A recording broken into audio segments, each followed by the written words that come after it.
First of the semi-final deciders pitched Francesco Bruni on Azzurra against Ben Ainslie helming Team Origin. The boats even off the start line, punching into a nice northerly breeze.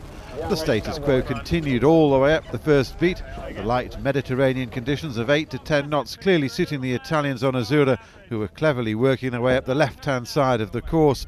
At the first cross, Ben Ainslie found himself on the back foot with Bruni in control, bouncing him back towards the right, which should have been to his advantage. There had to be a confrontation, and it came at the top mark as expected. Again, Bruni had the edge as the pair engaged in a luffing match. The Italians stalled the British before Bruni made his move and bore away to establish a valuable and decisive buffer between the two teams. As happens so often in light airs, the rich got richer, Azzurra simply pulling away from Origin, the margin between the boats increasing at every mark.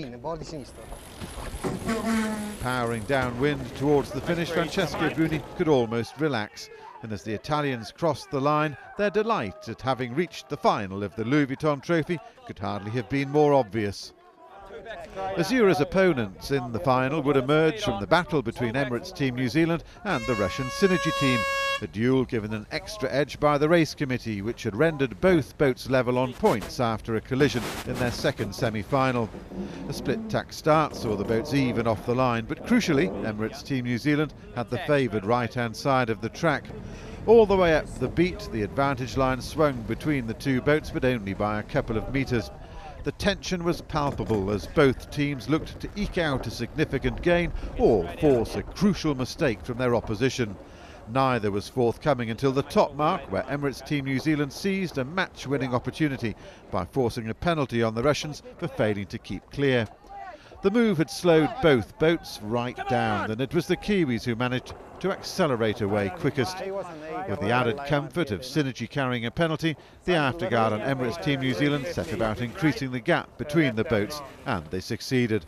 The lead grew and grew as Dean Barker drove the Kiwis into the final of the Louis Vuitton trophy through merit rather than the racing rules. So too the petite final Team Origin from Britain squaring off against the Russians on Synergy, both smarting at their semi-final defeats. With triple Olympic gold medalist Ben Ainslie at the helm of Origin, the British team had been one of the favourites to win this regatta, and their determination to at least salvage third place was evident on the first beat as Ainslie protected the right and covered Synergy's tacking duel. At the top mark, the British led comfortably, hoisted their Jenica and set off down the left-hand side of the course in a gentle but fading breeze. Karol Jablonski at the helm of Synergy took his Russian team in the opposite direction, heading for his beloved right-hand side, where they suspected a lift might be lurking, and it was. With Team Origin opting not to cover, Synergy slid ahead in a huge split across the course. By the bottom mark gate, the Russians had established a big lead, and the Brits were left kicking themselves, Ainslie unable to claw anything back. Once again, the overachieving Russian team had punched way above their weight, third place far beyond their initial wildest dreams.